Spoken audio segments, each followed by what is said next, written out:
Hey guys, Chris Scott here. In today's short video, I want to talk about something I call the hierarchy of recovery. And I want to discuss how it can help you quit drinking by helping you to reconceptualize what you're doing and help you figure out which things to focus on first. So before I begin, I'll say that this hierarchy is loosely adapted from something called the Maslow's hierarchy of needs, which has been around for decades. And basically, that's a pyramid with the most important or most fundamental or most urgent needs at the bottom, and the higher order but less urgent needs at the top. And so basically that aims to describe the fundamental human needs of everyone, of the human condition, basically. And so at the bottom you have biological needs such as water and shelter, and then you have needs such as physical safety, social belonging, self-esteem, and then finally at the very top you have self-actualization. And so the premise is that in order to get to the self-actualization, you have to focus on those more fundamental lower order needs such as food and water, and that seems pretty obvious that in order to become successful, then you're going to need to make sure that you have breakfast every day.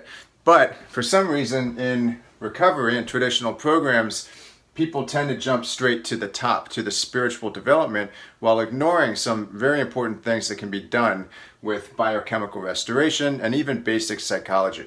So this pyramid is, as I said, loosely adapted from Maslow's hierarchy of needs, but is actually reflects what I often say, which is that alcohol addiction is primarily a biochemical disorder. That's why biochemistry is in the bottom pillar here, the bottom rung of this pyramid. And then after that is psychology, social, spiritual, and then I have at the very top transcend alcohol, because the goal of recovery is to transcend your drug of choice, is to transcend alcohol. And my premise here is that alcohol addiction is, to be thorough, even though it's primarily a biochemical disorder, it's a bio-psycho-social spiritual disorder.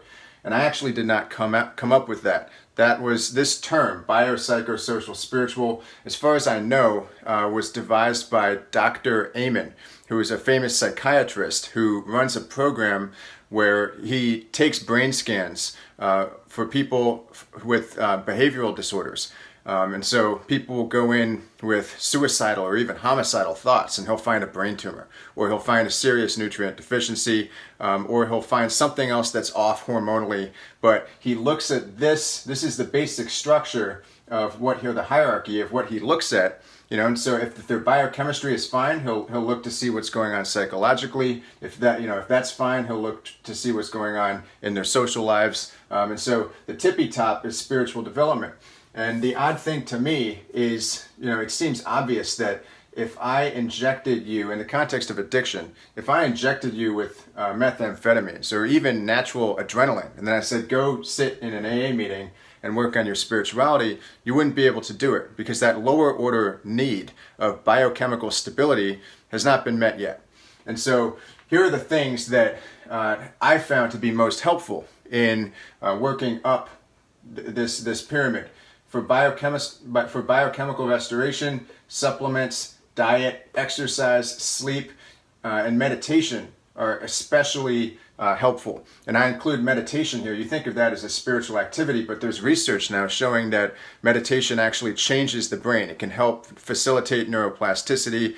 It can help create new neural pathways. It can decrease impulsive behavior. You're causing physical changes. So yes, of course, there's some overlap here. I mean, exercise can be a deeply spiritual thing. Exercise can also be a social thing when you do it with friends. So of course there's overlap, but the purpose of this is to endow some structure into your recovery program. So once your biochemistry is stabilized, you're going to want to work on your psychology.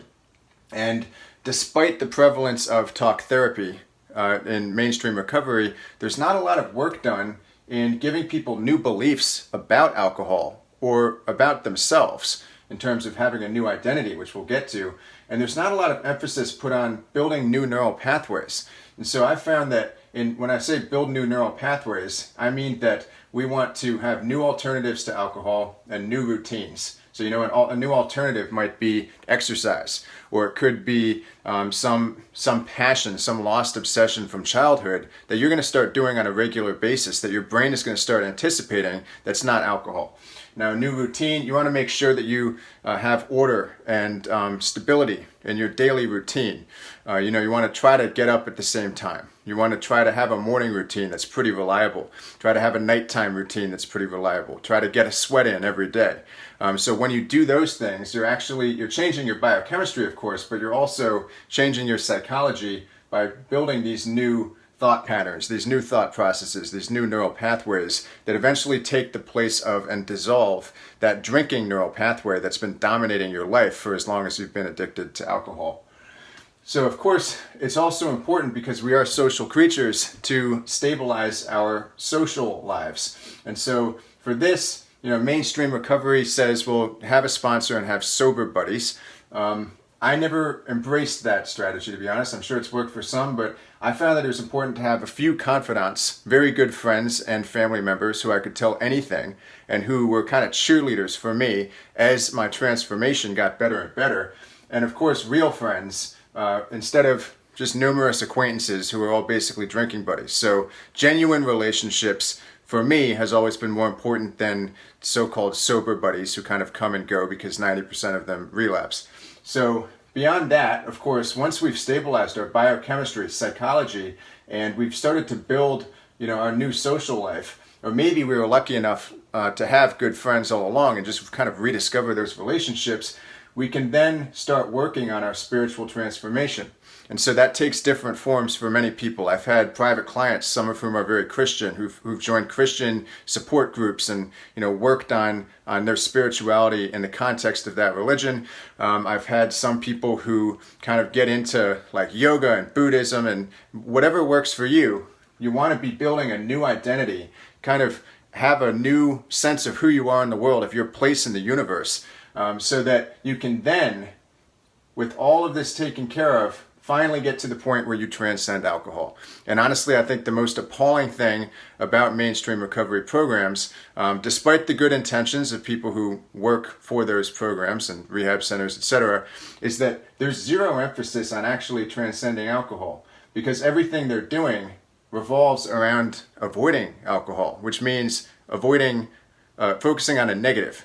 And so in order for you to not be focusing on a negative, you need to be focusing on positives. And so you need to take care of all of this stuff, build your body back up, build yourself up, build new beliefs. For new beliefs, you need to have new experiences with a new mindset that prove to you that those beliefs are actually more valid than the old ones. So you no longer crave alcohol.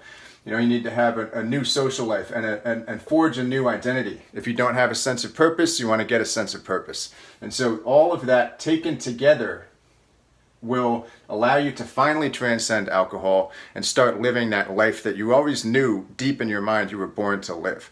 And so obviously no one's ever going to perfect everything here. I mean, I call myself, I'm an amateur biohacker, basically, because I'm always tinkering with supplements, tinkering with my diet, trying new things, fasting is something I've been experimenting recently. I'm a little bit sweaty right now because I just did some sprints, but I'm always tinkering with things. I'm tinkering with my beliefs too. I'm reading new books. Every night I read, not a whole book, but every night I read.